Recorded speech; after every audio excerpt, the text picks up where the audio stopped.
was just the you're kind of wanting to focus. That one thing we could focus on in terms of research is empathy circles, like empathic listening and an empathy circle. It's kind of like a starting place. That was just one idea, that it's based on Carl Rogers, empathic listening towards someone else, like a therapist listening to the client. It's all framed around that.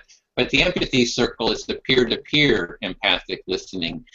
And so I was just throwing that out there, Melissa, if you're kind of interested in research, that might be like a starting place. You know what I mean? It's like where you can plant the flag and say, yeah, this is what I'm going to research. This is where I'm going to start with. Oh, we lost her. We lost Melissa. She'll be back. She'll be back. I'll be back. So with the previous discussion, we'd gotten through the definitions that on that page of butters, and so we kind of just had kind of riffed off of the definitions. We were going to be going into the benefits, was kind of where we. Okay. I haven't completely finished Butters yet, but one of the big takeaways I had from him, I'm not sure if it's him or her, from it so far, is that the definitions matter. So you were talking about footnoting the training. I think it would be good practice to say this particular aspect of the training targets cognitive empathy or affective empathy, so that it's very clear that you know what you're teaching and why in each piece of the training. Mm-hmm. Because he said that a lot of the trainings were sloppy that way. Yeah, it's so that would be really helpful too, is to get that kind of academic foundation for the trainings. I do wonder about like empathic listening. What would you say? Like for me, that's the affective empathy, and I would think so. I think empathic listening is about feeling what the other as much as one can. Mm-hmm. I think it's more than just being able to say, I can label what you're saying, which to me, that's cognitive empathy. Oh, you're angry, or oh, you're sad. That next step to me is affective empathy, and that's where I think empathy circles go. Yeah, I'm still confused. I think it's not clearly defined, this difference between cognitive and affective, that I'm not even sure if that's really a good term, in terms of a way of kind of defining. I think that this might, within the human-centered design process, what you start off by kind of finding out what people's needs are. So you do these basically interviewing, kind of like it could be an empathic listening, trying to find out what needs are. And that would seem to fit in with the notion of the affective, like what are people feeling? What are the felt experience, their values, the feelings that they value, be it freedom or love or whatever. And then with the design process, you bring that material back, and then you you put all those ideas like on Post-it notes, and you lay it out on a field, like on a canvas, and then you start finding the relationships. Okay. And I'm thinking that is cognitive empathy the relationships, finding the relationships between all these, and that's the kind of an analysis, finding finding connections. I don't know. I hadn't thought of it that way, but I can see where you would go there. But you also triggered something else for me. As soon as you started having that conversation, what I saw was a concept map. It would be very helpful to have a concept map for all things that are thrown around as empathy. How do they relate to each other? Like perspective taking, where does that fit in? That might be an interesting thing to do, to create a visual concept map, and then within the map, to draw the lines to the different types of empathy, or where the same concept is being used, different words are being used for it, and under it you could have, which authors to read. that might be really useful, and introducing something like that in the beginning of a training for, especially for visual learners, that might be useful. Yeah, so much of the but yeah, all these different types. Sorry, there's a bit of a lag. No, sorry. Go ahead, go on. No, go on. Academic. There's yeah, a lot of the academic work is very word oriented, you know, and having that visual, you know, having that visual map and those models, I think would be really helpful. I'm totally there to see the need for that. I'm gonna play with that and start throwing something back and forth in the training and conversations and such. That just appealed to me, and it just came right out of what you said. It was like, you know, there's all these different kinds of empathy, and then of course the question is, does it matter to anybody but academics? Right. Yeah, that too. You know, that's part of the academic world, is I have to operationalize the concept and then I can measure it, and okay, fine, but does it matter? Yeah, I wonder that too. That's why I'm kind of moving more, you know, towards the training. Just here's this process, here's this skill you can learn. Well, with that map, the foundational steps to that those models is, if you look on the Empathy Training Lit Review page. Oh, Melissa's back. Hi, Melissa. Hi, Melissa. Sorry, I don't know what I'm doing, so sorry. Did you push the wrong button? You know, I have this stupid mouse that has two little things on the side, and every time I reach for it, I click backwards, and then I have to start up again. I don't know what I'm doing. It's one of those days. So we were just talking about the definitions of empathy and having more of a visual map of it, sort of a relational map of the different components. And under definitions in the Empathy Training Lit Review, on the left-hand side is one heading is definers. So those are different papers and the definitions people use within those. But then there's the definitions, and it's basically a glossary of all the terms, and then kind of breaking. So that's kind of like the components of the map. Oh, that's exactly right. That's exactly it. Yeah. Maybe I'll try to build some of that into a visual map, because of, you know, all these words that are out there, and, you know, how do they connect? And academics are famous for sometimes 5 different names are given for the same concept, because everybody wants to own their own name for what they invented that they didn't really invent.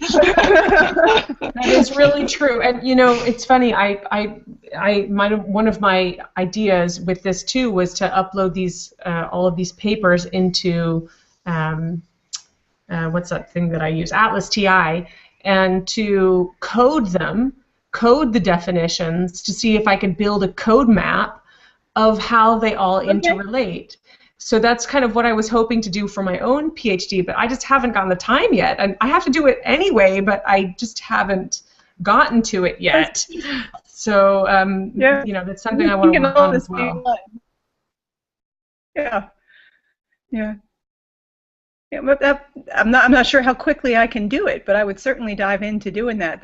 That's interesting. And we got to that, Melissa, was we were talking about the Butters article, and I haven't finished it yet, but one of the things that I took away from, as far as I've gotten, is this issue of you have to know which type of empathy you're talking about before you can measure it. And the same is true for training. So I was imagining in my head that, you know, if you had a training exercise, you could footnote it to, this exercise is targeted towards affective empathy based on so-and-so's article, so that it just sets up a sort of an announcement of credibility of, we know what we're talking about when we're talking about empathy. Well, or at least this aspect, this you know, like this lens on empathy. You know, so because that is, you have to make choices. So you cannot just do something on empathy. It's just too much. Yeah, and then Butters said that there was a real bias in the trainings, that they were all mostly focused on training cognitive empathy, and they were weak on training affective empathy. So I thought, well, if we're aware of that, and in a training, you make sure that, okay, we've targeted cognitive here and here and here and here. Whoa, we need a piece that affective empathy or one of the other kinds that's there. Hello, Lou. Greetings. You're looking quite dashing this evening. Thank you. To err is human. To really mess up requires a computer. Yeah. Started working on it about 40 minutes ago. Next time I'm going to reboot. So thank you. I mean, I appreciate your patience and your empathy, and I'm glad to be here, albeit belatedly. So. Well, glad to see you, Lou. Thank you. Thank you. I mean, you don't need to know my schedule. You know, I got jury duty handled, and then I had a minor routine medical procedure which required that I fast for a day and a half. And I'm fine. I'm great. I'm in great health. Thank you. Glad to be here. Well, we're plugging along on Butters on the paper. We had last time talked about I guess the definitions, and the next step was to go into the benefits. I can put the link into the page here. And we just came up with some ideas. Both Dorothy and Melissa want to create some models of the definitions, some visual models, so that's kind of on some of the tasks they wanted to take on. So just to catch you up. So shall we move on to the benefits? Is that? Okay. Which page are you on? I have it printed here. On Butters, on the website, the page. So we have. Oh, on the website page. Okay, sorry. I thought you were talking about on the paper itself page. Yeah, on the. So I kind of started breaking it. Start categorizing it. Take these papers, start categorizing it. And so there was a list of benefits. So it was like interventions that targeted interpersonal function consistently described the cultivation of empathy as a central component of treatment across a wide variety of clients and settings. So, he was saying basically there's a lot of different, in the different fields, they're seeing a lot of different benefits. So the idea was to break out the benefits that the papers see, kind of have each one explicitly mentioned. I haven't cross-referenced it yet, but there's on the left-hand side is benefits heading. I don't know if you're seeing that's the third one down. There's home, articles, benefits on our Lit Review site. Yep.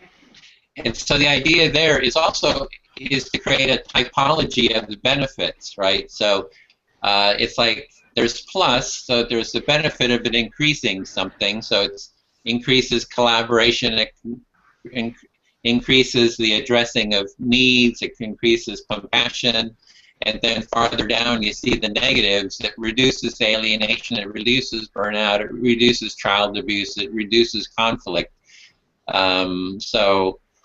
It seems so. Anyway, so with the paper, I was starting to break out like what does he see as all the different benefits, and then to cross-reference. I haven't put the hyperlinks in yet, but if you see the benefits, is empathy is a basic human quality that dissolves feelings of alienation and allows people to connect with others. So that would be kind of like minus alienation plus connection, and then we have the reference to it. We can kind of reference back. So, and then eventually, when under reducing alienation, we would have a whole series of papers that are saying empathy reduces alienation. We can quickly find the reference, to it and kind of build a case. So that's kind of what I was imagining, and I thought maybe we could just go through and read some of those benefits that he's mentioning. I completely looked at that when you were talking. Go ahead. No, go on. I was just trying to find a page reference, but go on, Melissa. We're on page 1. Yeah, page 1 and 2 is where I see that. Yeah. Yeah, it's on page 1. or thereabouts. Yeah, I'm showing it on the on our lit review on our page for Butters. I just put that link in. Yeah, no, I was referring to which page in the Butters article. Oh, okay. Yeah. Yeah. Do And you think we need that? Should we have a reference there too back to the page? Well, it is page 1 and 2, you know. But when you talking about benefits today, I really misunderstood that you wanted to break it down this way. I thought that you were talking about I thought you were talking about this a completely different way. So I'm sorry, I haven't looked at the article that way for tonight. I thought we were, sorry. What were you thinking in terms of benefits?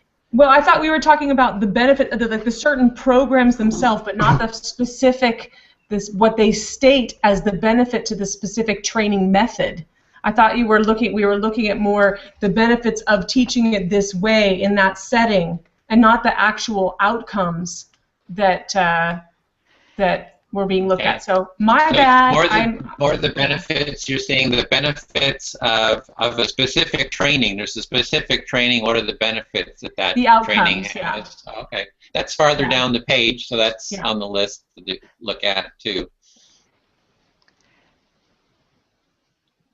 So any other thoughts about well, should we go through the list? Just any thoughts like empathy is. It seems like it's building the case, right, for the benefits of empathy. Like if we have a kind of a whole typology of the benefits and it's very systematically laid out there, I think that kind of builds the case for an empathy training and kind of references back to, having footnotes to support that. It's kind of how I'm looking at it.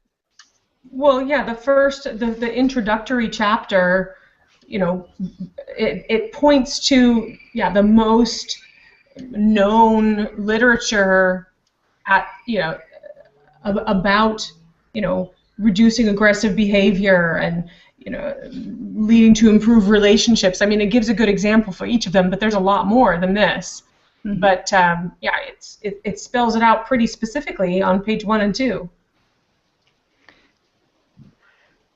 If I could throw in a little monkey wrench too. Okay. I think anytime we talk about benefits of anything, we also need to talk about risks and drawbacks. And it would be interesting to have some kind of conversation in the training about, empathy gone wrong, or what the risks are of developing empathy, but not something else. Like in Butters, there was that reference to they did an empathy training in a fraternity around feeling empathy for rape victims, and it actually made the young men in the fraternity more aggressive instead of less. Less empathic to victims too. Yeah. Yeah. That was fascinating to me. Yeah. And then there's this other line of research that's come out recently that empathy often creates in-group empathy, but then strengthens out-group lack of empathy, and I think we'd have to talk about that too. So I just don't want to get into, this is this wonderful thing that is only good, because that's really not, it's not quite right. It's like you have to also say, like any concept, there are drawbacks if you're not mindful of what you're doing and why. I added a new heading there under benefits to risks. So if you refresh the page, so I'm just putting in fraternity rape, and what was the other one you mentioned? Was in-group, right? In-group, out-group. Yeah. The empathy training or empathy education seems to strengthen in-group identification and in-group empathy and weaken out-group empathy. Okay. Bruno is one of the authors in that train of thought, and I can't remember the others right now. So then we can have a heading for the kind of criticisms like that, for kind of like negative, call it like risks, or what's a good heading for that? Well, you got risks. Risks is fine, don't you think? I mean, I think that's... Because this is this is a whole area of discussion because this is kind of the approach that Paul Bloom is using in his criticisms of empathy. He's saying the Holocaust was caused by empathy, that lynchings of blacks, by whites was caused by empathy, and because right, in-group empathy. Because it's in-group empathy, the whites are empathizing with each other, so they're hanging blacks. And that shows that empathy is the out-group. We're the out-group, yeah. Right. So that's kind of the case there. And it's kind of like a perspective. I have a different view on it, but I think it's a great point to kind of bring up. So. But would you really call that empathy? I mean, I think that's, basically affiliating yourself with a certain group. Or, I don't know that I would go so far as to call that empathy. But, yeah, I thought it was about perspective taking with others outside of you. I don't know. Maybe I think it's a casually used word in that. Yeah, I'm totally there. I disagree with that use myself. I know. I disagree with the use of that word that way too. But we need to be able to hear the criticism and then be able to create and then respond to it and not brush it under the rug. But I had a 20-page email discussion with Paul Bloom about his criticisms exactly around this topic. So I got a ton to say about it and was trying the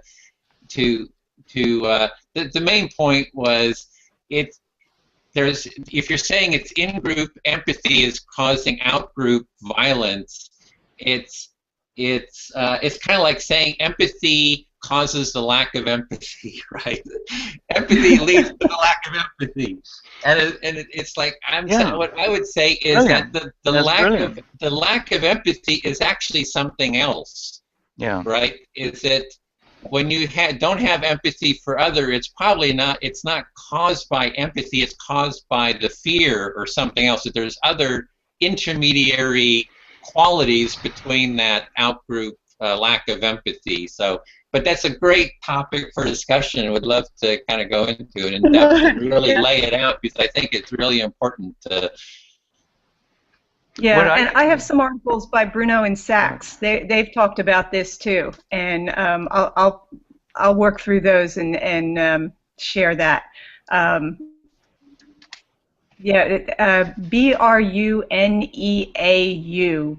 Bruno. He's a neuroscientist. And he's done some fascinating work around it.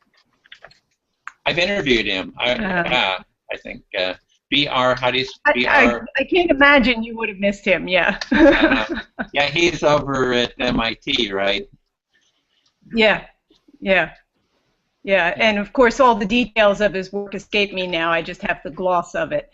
The reason I bring it up comes from all the training I did around transformative mediation model, and as the transformative mediation model was being developed, of course people were excited and they were very zealous about it, but it created a blind spot.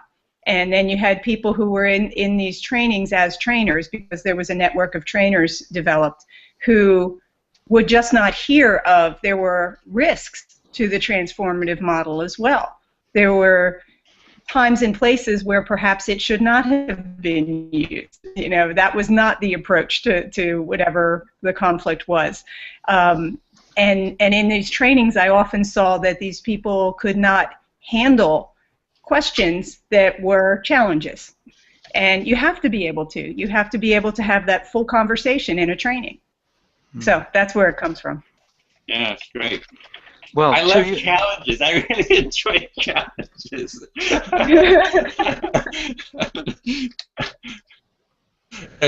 Sorry, Lou. To your point that empathy causes lack of empathy, the truth of that, I think that's, of course, funny, and sometimes a breakdown gives access to the thing that's breaking down. So breakdown in empathy gives access to empathy. A breakdown in empathy creates, like somebody's empathy breaks down so you can empathize with their breakdown? Well, yeah, that also. And empathy becomes conspicuous when it is not there, right? So we say instead of, I agree with that. right, empathy is missing. What's missing? There's nothing wrong. There's something missing here. And Yeah. in the case of, oh, I don't know. We need a good example, but you know, and I don't have one other than any kind of lack of communication, emotional flooding, panic, right? I'm overcome with anxiety because the person I'm talking to is anxious, right? And yeah, right. It's kind of like zero level empathy, but it's empathy and breakdown. And if I can take that up a level, then I create empathy out of that breakdown in empathy. I mean, this goes beyond Butterfield, which is, I've got the text, and, you know, full disclosure, I'll be doing more work with it, but there's some good stuff in there. So just to bring it back, you know, Edwin, you're like trying to say, let's be rigorous and we'll go through this and here are the benefits. And it's more fun to just free associate at this point, I must say. That's so bad. I'm sorry. I love listening to this conversation. It's just, it's making me very happy. Well, that's a benefit, you know. That's a benefit. I mean, this is going to be, I think this is, you know, this is very useful. It's very useful. And truth be told, you know, if it wasn't for my day job and my other commitments, the literature is vast and it's good. I mean, it's going to be like, you know, step by step. This guy is from Butterfield, right? I mean, he's got a lot of good stuff. He does a nice job, and you know, and then he identifies the actual benefits, and he's got a little bit of everything from everybody. And Davis plays a big role, and so I don't know. I'm not particularly useful. I just thought I'd be self-expressed here. Thank you for your empathy. Well, in terms of the kind of the risks of empathy, it seems that Paul Bloom is kind of making the strongest case, you know, around that. I mean, he's kind of looking for every kind of angle and building. I mean, he has a book coming out called Against Empathy. So interesting. I've tried for 3 years to get him into an empathy circle, and he won't do it. So. Yeah, that's telling. That is very telling. An in-group, out-group experience right there, huh? Well, that is interesting. I'd like to see it, you know. I mean, I think, you know, I think we can anticipate. I mean, that puts empathy on the map too, for it to be criticized and for it to be controversial. I mean, and that's so it's not all bad. I think he's got a pretty limited. He's going to turn out. You know, I predict. I'll go on. He's going to have a pretty limited view of empathy. Most people think empathy is compassion, and while the world needs more compassion, heavens knows. You know, under many interpretations, empathy is distinct from compassion and tells us what the other is experiencing, and morals and ethics and altruism and things like compassion tell us what we should do about it. That's one, you know, that's not the truth, but that's a point of view. So you know, I look forward to seeing what he has to say. Well, with Paul Bloom, when he first came out with his paper, his article in the New Yorker, I think it was almost 3 years ago. I read that, yeah. I said, Paul, I would love to empathize with your with your views against empathy.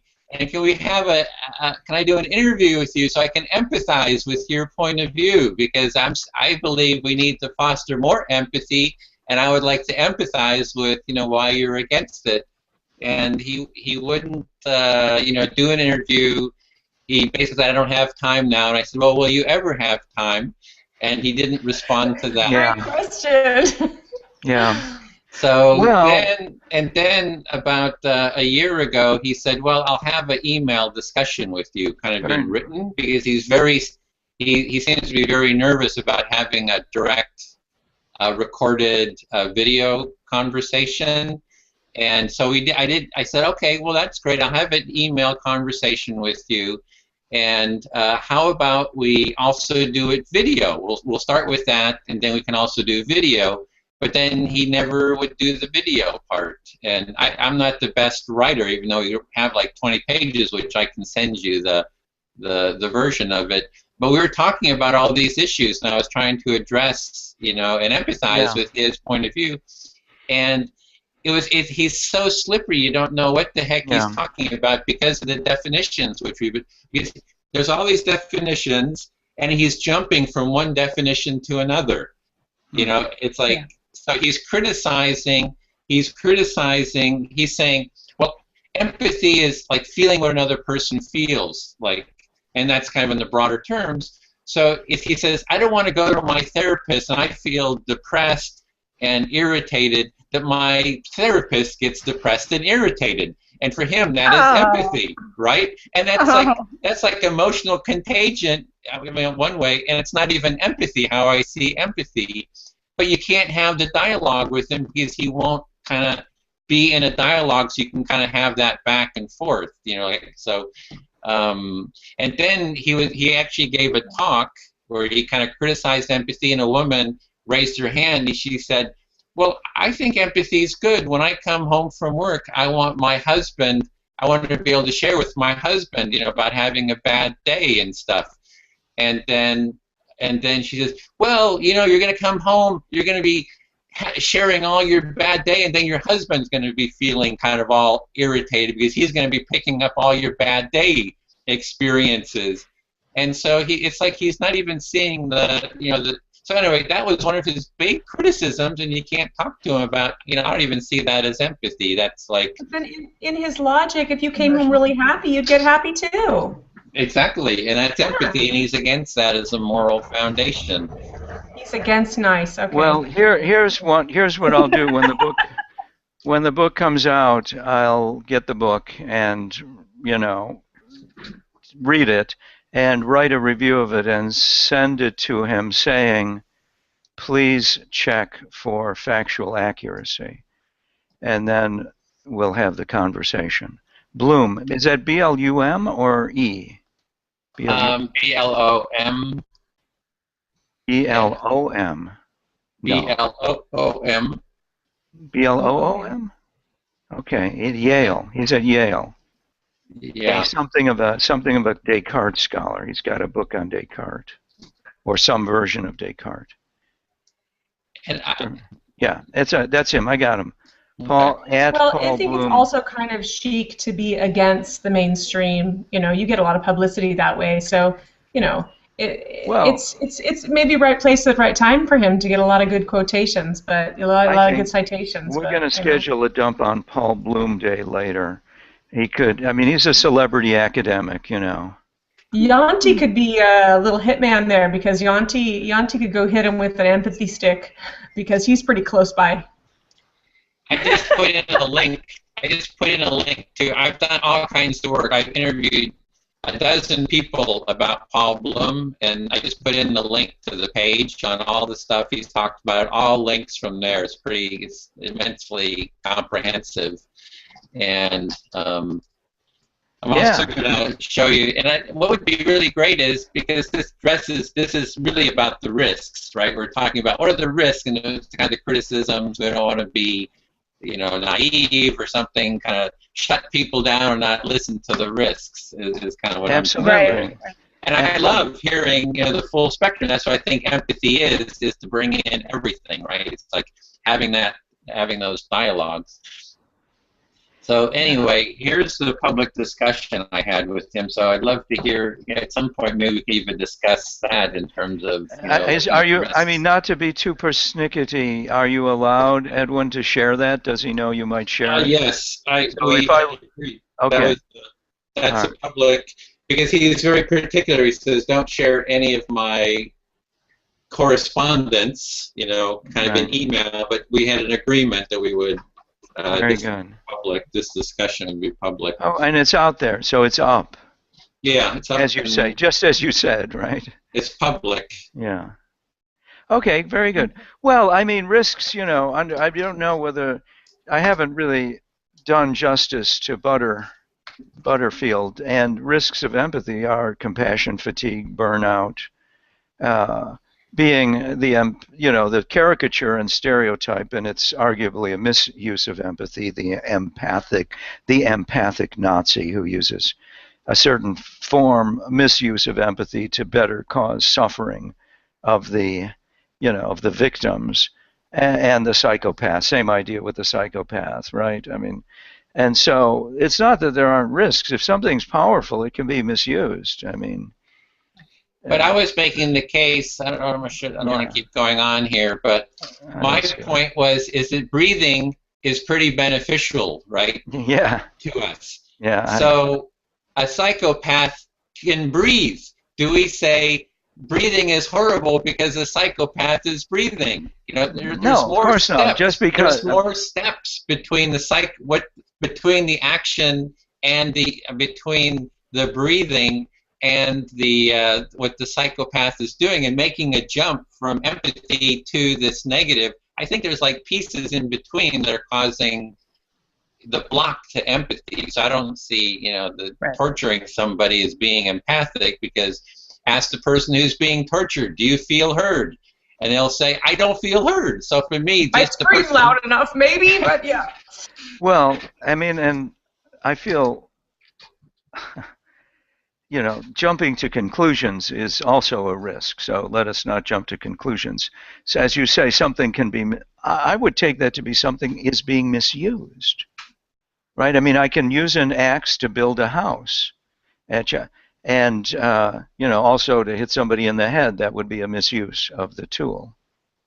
But is breathing being misused by the psychopath? Well, I don't know. I don't know. I mean, apparently not. I mean, if you're alive, there's an analogy here, which, like any analogy, has its strengths and limitations. And so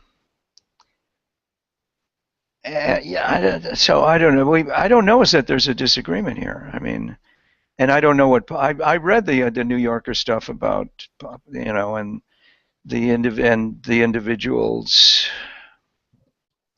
All of a sudden, attractive teenagers are feeling something not well understood for one of the Boston Marathon bombers. I want to say Tsarnaev, or and it's like, well, people are going to have the experiences they have, and empathy gives us access to them.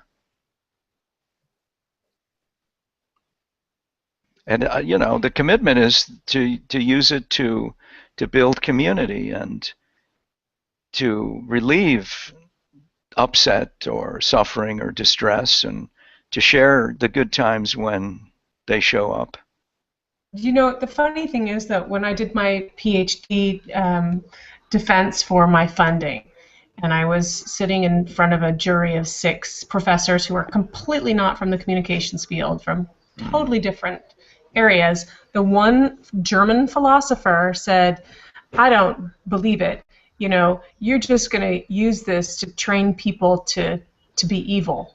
And I kind of looked at him and I said, excuse me? And he said, yeah, that's all business wants to do. They just want to understand how to manipulate people. And if you teach people how to be empathic, then they're just going to use it to manipulate people to make profit. And I honestly didn't know what to say, because I said to him, well, that's not the basis for the reasoning that I'm approaching, maybe. But yeah, like you said, you could use an axe to build a house, but I don't think generally that will be be the application that of choice. Don't you think it's good to be that you get? I mean, I don't know. I mean, to be the devil's advocate. That's a deeply cynical remark. I mean, I would begin by saying, well, that is a deeply cynical remark, and there's maybe a grain of truth to it that advertisers can get inside the heads of potential buyers and and sell more product. And there's something wrong with profit, by the way?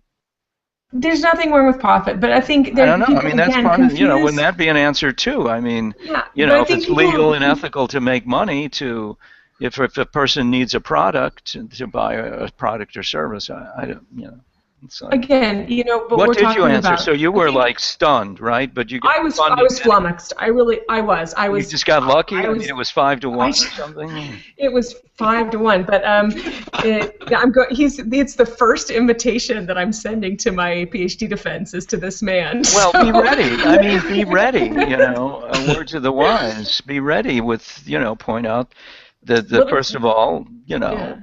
within certain parameters, profit is an acceptable reason for interacting. It's part of the reason why I'm doing what I do. I think people will be better at their profession if they have more honed empathic skills. I know that this goes in maybe on a different tangent than the compassion road.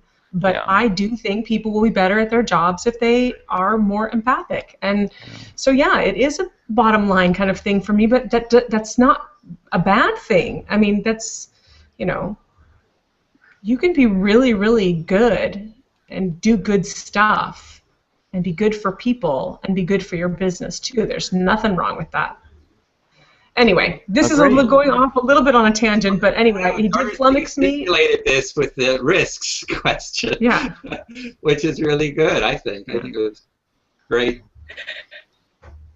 But it's interesting, Melissa, the problem you ran a particular scholar, Deborah Tannen, maybe as long as 30 years ago, wrote an article about communication, our shared field. And she wrote about the dangers of learning the science of communication and sharing that science with the public, who would undoubtedly misuse it. And well, maybe she was right. Look at political campaigns. Well, I mean, but then again, persuasive communication is a very interesting thing. But I don't know. Well, I mean, one more data point in his interview at Stanford, and that's out. Paul Ekman, the micro-expressions, telling lies, clues to deceit in marketing, marriage, and politics. He says, listen, he would not train the Russian Secret Service in micro-expressions. He says, they're not a democracy. They're not going to use it to benefit people. I'm not going to train them in it. Period. There are people we wouldn't want to give the training to. Period. I mean, they're going to misuse it. The KGB. I mean, maybe the CIA too. I don't. Whatever. That's fine. It's out there on on YouTube. That's that 1 hour Conversations with History via Stanford University. And well, one thing I wanted to add was that in Simon Baron Cohen's book, The Science of Evil, he's defining empathy. It's like he's defining it from the ground up as something positive. So that's important to the definitions. Is from the ground up, it's this positive quality, and then he goes into into that. And for me, also, I'm coming at it from the point of view that it's a positive trait from the ground up that's inherently positive, and I'm kind of looking at how to kind of frame that. And for me, it's like that empathy is an integrative process.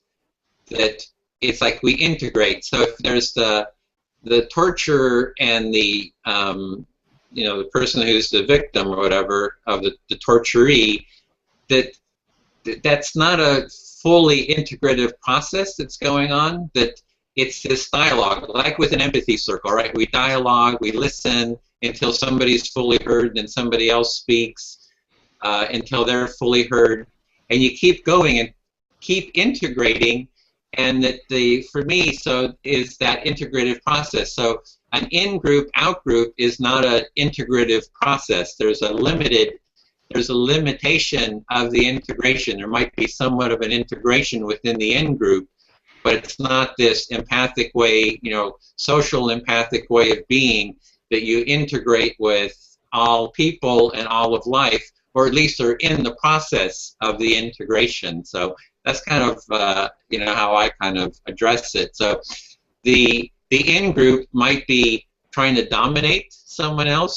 So as soon as you get into domination, you're not listening to the underlying feelings or the expression and taking that in. You're trying to suppress. So you can actually have that same within yourself, right? You can have two parts of yourself that are in conflict, and one part kind of suppresses the other, you know, with judgment or you know, all the myriad of ways that we can block empathy. So the integration happens within ourselves, which would be like a self-empathy, as well as integration with others. So that's kind of a foundational framework for me. What that makes me think of it is the idea of whether empathy is a, you know, a state, a trait, or a skill. If empathy is just a skill, it can be misused. If it's the interesting thing about that is, if empathy is a skill, it's much more easily trained. But if empathy is a state or a trait, and you know, a lot of literature suggests that. I mean, empathy is what makes us fully human. And if it's a state or a trait, it might be less amenable to training, but it also suggests it's less amenable to misuse, like a tool, a skill, a hatchet. You know. That's why I talk about the empathic way of being, because I think that's addressing the state. It's a way of being. It's how we are in the world. Right. So, not just a tool in a toolbox. Yeah. And that's why we had the whole empathy discussion around that question: what is an empathic way of being? How do we foster that state of being? So yeah, those are all important distinctions, like for the training too. Yeah, they are. Well, I have to say goodnight because it's tuck-in time here, and I've been 2 hours on already, so there's some people waiting for me.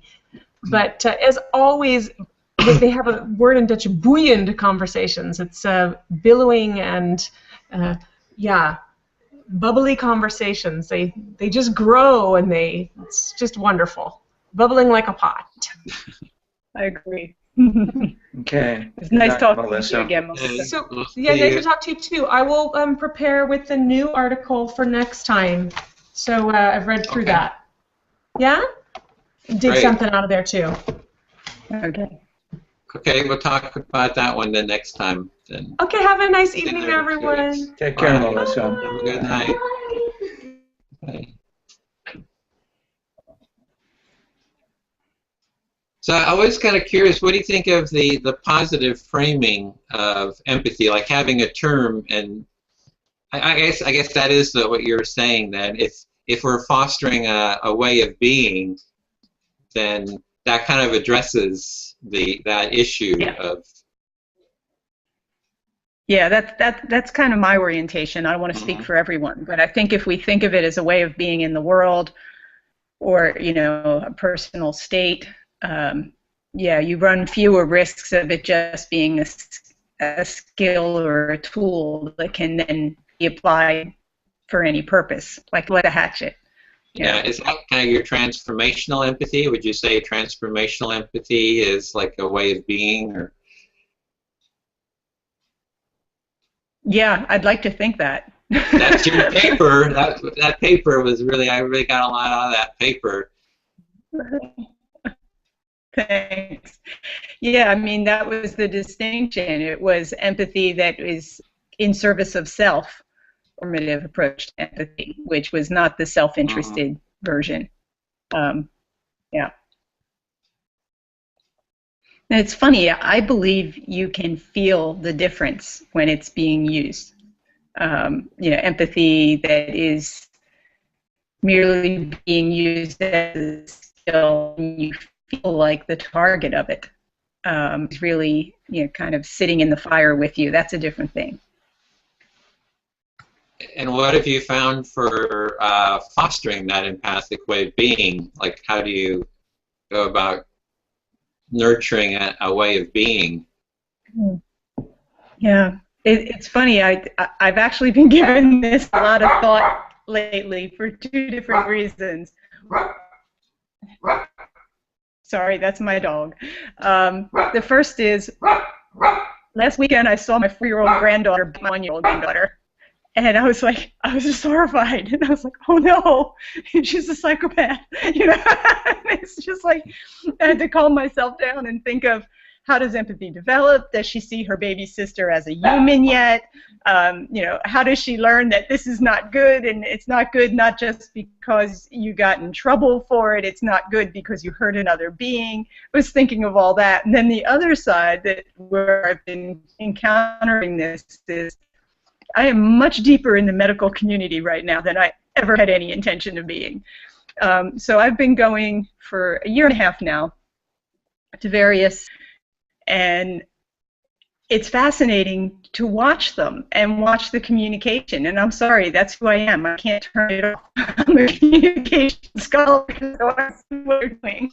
And it was funny, the last neurologist I saw, who is a very competent neurologist, he routinely finished my sentences. He routinely asked leading questions. He clearly did not understand until our 3rd visit what exactly I was saying. Now, all of this turned out, I was going to say well, but I guess as well as can be expected. You know, I finally got a diagnosis. Edwin knows a little bit more about this, Lou, than you, but Friday I finally got a diagnosis. I have late onset Pompei's disease. An extremely rare disease. Of course, doctors had a hard time finding it. It takes 9 years on average to get it. I had a year and a half.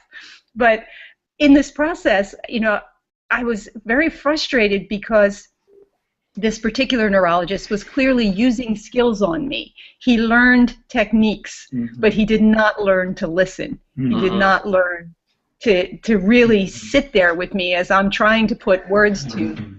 Yeah. You know, at one point he asked me, you know, what's different with your walking? And I said, I walk like Cornelius from the Planet of the Apes. And you could tell it just went right past him. He didn't get it. But that's a lot. You know? On the other hand, there was a female gynecologist who got all the testing started, who understood that there was something wrong with me and was very tenacious of, I haven't seen this before, I don't understand what this is, I'm not even sure what you're feeling, but I'm going to get to a solution. Yeah. And she led that team for a year and a half. Wow. And yeah, and so like, in terms of health communication, where constantly you'll read, you know, empathy is so important in health communication. I saw 2 doctors who did it very differently. One knew the skills, and he tried to apply the skills. But by not listening, he was missing the whole show. The other doctor listened. And maybe it took her a little longer. Frankly, I don't think it did. It took him 3 visits to hear what she heard in 1. You know? So anyway, that's all what my thoughts are around what is truly an empathic way of being. And, you know, I go back to that phrase often in my head of really sitting in the fire of what someone else is living with. Then it's more than a skill. Then it's more than a technique to say, look, I can pass my exams. You know? That might have been all too much information. No, it makes sense. No, yeah. Can you hear me okay? It makes perfect sense. One thing, Dorothy, you're breaking up a little bit with, I think it might be your bandwidth. If you go up, you can. Yeah, you are. You can set the. You can maybe take it off of HD and, you know, go down a couple steps. I think it would give more bandwidth to your audio. You know, there's the phone where you hang up, and then there's the settings, and then the left one's kind of like a triangle. And if you click on that one, it's the adjust settings, and if you take that down a couple notches, whoa, you probably hit the wrong one.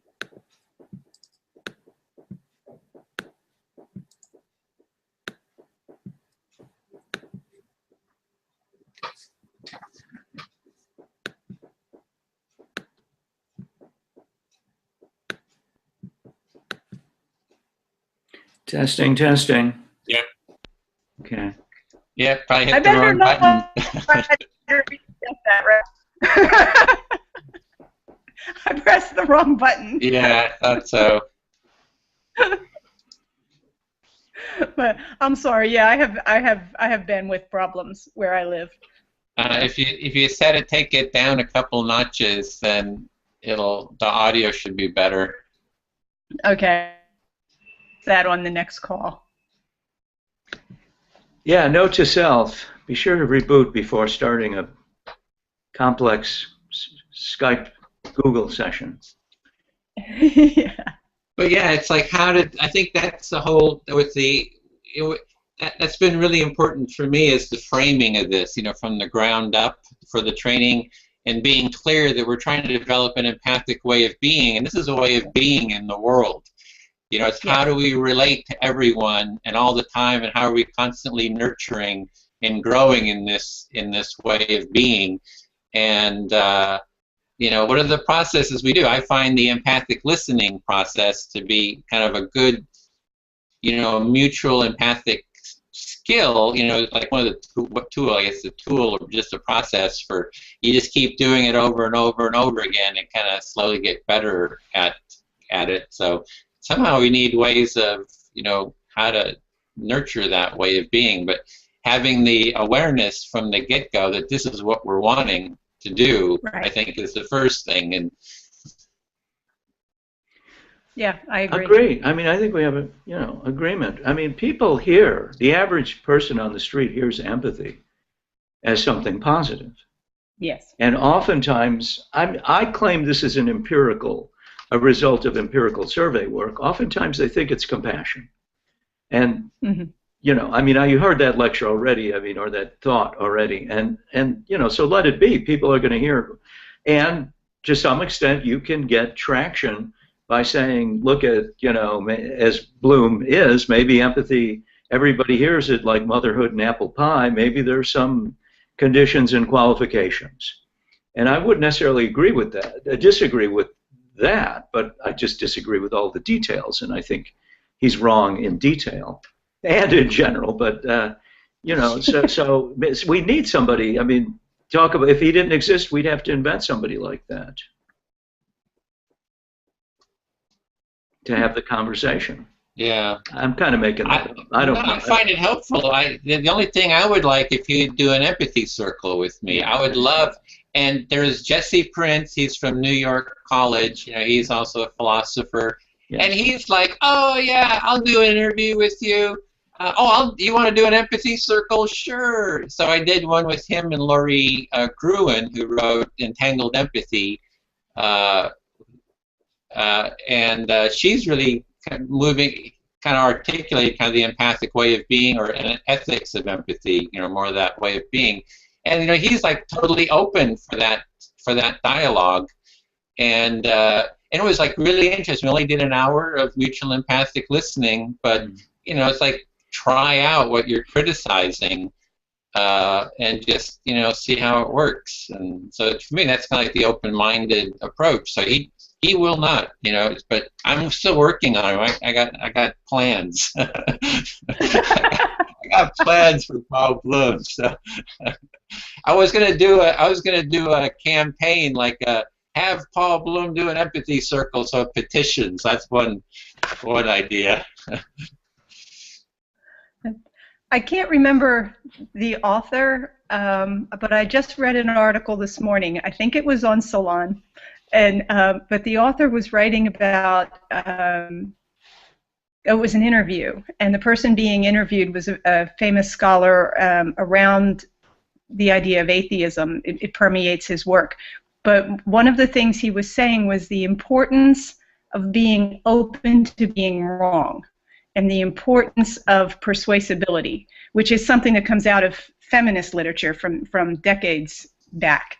That you stay in conversation as long as there is the possibility of changing a mind or seeing things a new way. But you're not obligated to stay in a conversation when it's clear that you're just being held hostage and nobody will ever be open to changing a perspective or changing their mind. And this is what your conversation with Bloom is reminding me of. He does not want to be open to this. He does not want his mind changed. He's very invested in staying where he is. Yeah. And what do you do with that? Yeah. Yeah. But that's where nonviolence comes in. The nonviolence movement is a whole methodology. It starts off by saying we want to have a conversation where everybody is heard, and we want our voice to be heard. And if you're not willing to be heard, we're going to, do a sit-in at Yale. We're going to sit in on the president's office. We're going to occupy the president's office until the president of Yale and Paul Bloom sit down and do an empathy circle with us. So, right? Really, it's like Yale. I mean, here we have Harvard has the Relational and Empathy Research Center with Helen Reese. Stanford has CCARE, Center for Compassion, Autism Research and Education. Berkeley has Greater Good Science Center. Yale has Against Empathy, right? Come on, folks. It's their reputation is on the line here, So that's actually pretty effective. This is great PR here. This is some serious PR. This is I have to, on this powerful note, I have to tear myself away, Edwin and Dorothy. I acknowledge your empathy. My commitment is to be a frequent participant on these calls now that I've got my jury duty and routine medical procedures out of the way. So have a great day. I'm going to unceremoniously sign off here. Thanks so much. I just put the link in there to the Philosophers Empathy Circle with Laurie Gruen and Jesse Prince. That link is there if you're wanting to see it. And so this is done. This happened. Oh yeah, it's up online. Yeah. We got the whole thing. Well, that's a good one for me. Thank you, Edwin. Great. Have a great day. Take care. Bye. Yeah, I think you would really like Laurie Gruen's work because she comes out of feminist ethics. The name of her book, I want to get that. The Entangled Empathy. I put the link in there. Okay. I just put it in the chat window. I'll put it in again so it kind of pops up. Got it. And then you just click on Laurie Gruen, on her name, and I have a web page on her and some interviews and then her book is there. I just put the link in, direct link though. So she does really great. It's like your work and hers kind of overlap in the sense that you're talking about transactional empathy and transformative empathy. She's laying it out as ethics of justice and an ethics of empathy and care, and then actually does a contrast of the two, like saying ethics of justice, is based on individuality versus an ethics of empathy and care is based on the relationship. Yeah, that goes back to Carol Gilligan's work. Yeah. It's like abstraction versus context, impartiality versus connection, conflict versus responsiveness, or some of the underlying philosophical premises. And so I really liked her work. I thought it was really great. Okay, good. I think I'll enjoy reading that. Okay. Yeah, but the thing you were talking about was like, what do you do if people... better lay people... the land today. What's that?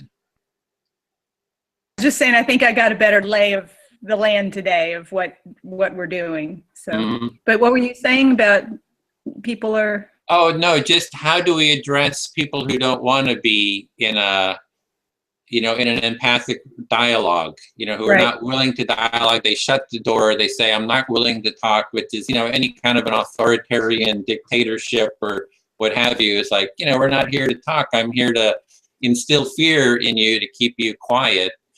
And just do what I tell you to do, and what do we do in those situations? I think we sign people up for our empathy training. We create the tools for how to address that. Because it's all very doable. It seems to me. But then somehow we also have to create an incentive for why they would want to. That's a tough lift. Because we could have the training there and they never come. I mean, give you an example with the U.S. Postal Service. When we did the transformative mediation trainings there, we had trainers who were from the Federal Department of Reconciliation or something. They were very embedded in a model that was making them a lot of money. Mm-hmm. And the Postal Service said, you go to this training and learn to be a transformative mediator if you do the employee relations cases. And we're going to watch you mediate one case before we let you do this. So they came to my trainings and they sat in the front row, undermined the training every chance they had, and then would out and out. I was so shocked by this.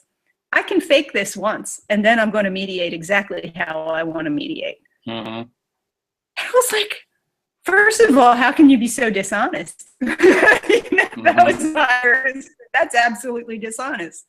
But it made me think about, you can bring people to an opportunity. That doesn't mean they'll take anything away from it. They could be fighting it the whole time.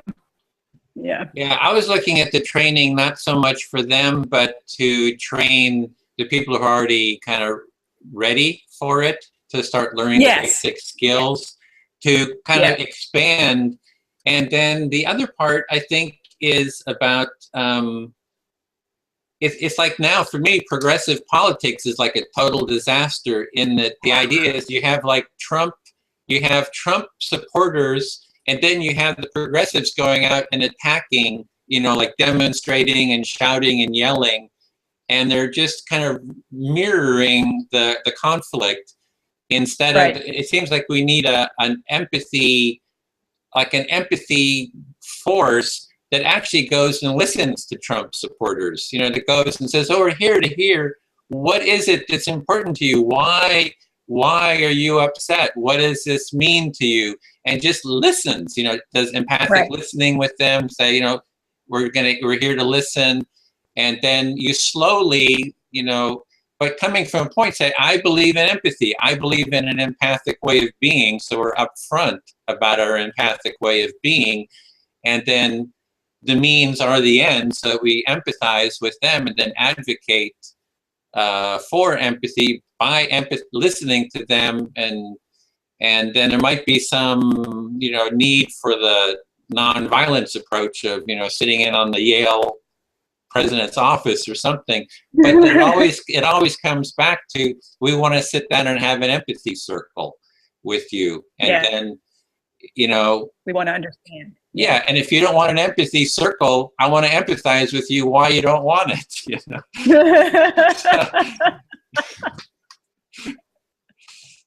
Fair enough.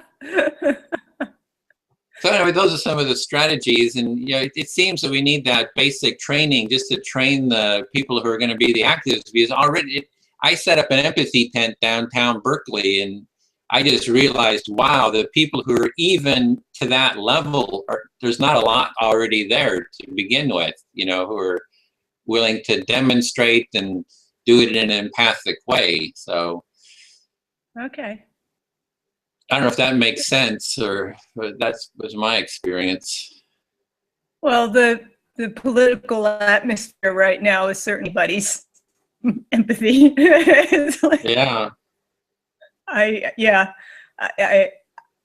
I'm pretty active in progressive politics myself, and I've just been bewildered this term. I think I told you in one phone call, having to walk past a table of Trump supporters in order to vote, I felt my skin crawl. And I was like, I don't even understand. It's like, I'd love to understand why you're here. And on top of it, they were all talking about their churches. And I'm like, I don't understand. And my only reaction was, you're scaring me. So you're getting triggered yourself there. So this particular election is one that really calls for empathy, because I think there's a hardening taking place among various groups, and the more you protest, the more you harden. Like I follow, I don't post on it, but I follow Democratic Underground to see the conversations that are happening there. And it's been interesting to watch the divisions between the Bernie Sanders supporters and the Hillary Clinton supporters. Just they've hardened so much. And what's happening is each group now shuts out the other group, so they don't have to listen to them. They press a button and they're gone. And it's, yeah, but the conversation about, you know, how political communication unfolds, and yeah, the role of empathy in our bigger political and social world. Yeah, yeah. But anyway, well, I guess I should go too. Looking at the time, yeah, I probably should get to some grading. Okay, then we can. Well, I'll just as a follow-up, I think that what we need is that empathic community. Oh, I know I was going to say, is that my family's Christian, you know, evangelical, you know, kind of fundamentalist, you know, vote Republican and so forth. But I had actually done some mediation, you know, there was like conflict in the family came up where I used empathic mediation. And then I actually named it. I said, this is empathy. And I said, oh, we didn't know what your heck you were talking about, but this works, you know. So we've actually done a series of empathy circles in the family, and it's worked really well, you know. So I really see that if I think, you know, conservatives or, you know, Trump supporters, if you can bring them into the context and have those dialogues, you know, with progressives, conservatives, and have those, you know, spaces held, you know, and that, you know, people are really open to it because they really see, and even Paul Bloom, I told Paul Bloom, I said, I told him the story, you can see it in the paper, said, this is what empathy is. I did this mediation, the family all comes together, it ended in hugs. He says, well, you can't argue with success, but that's not empathy. That's what he said. And I was like, this is what empathy is, you know? So it's all doable. It seems to me it's all very doable, but we need that training, and the tools are there. It's just to get the, you know, the core group of people that are kind of willing to support this and, you know, have that mutual support. So as you feel fear going to a Trump, you know, passage, we need support. That fear has to be heard and empathized with, and that kind of overcomes it. Because I was terrified when I first did the mediation in my family. I was like nervous, shaking in my boots, you know, kind of holding an empathic space. So it's like terrifying, but you know, you gotta have, you know, it's a practice doing the empathy circles all the time that led to it. So anyway, it's, yeah, I guess just, that was just a kind of a follow-up on what you were saying. And Okay. But what's coming through now for me is that the training would be to help people identify and deepen the ability to live in an empathic way of being, and any skills training is in service of that. Yeah. It's not just skill. Yeah. I like that. Yay. Well, next week we'll meet for the training development. So it's the same time if you're going to come to that. So okay, so that's next Monday. Next Monday. Okay. Yeah, I'd like to do that. Okay, great. All right, got it. All right.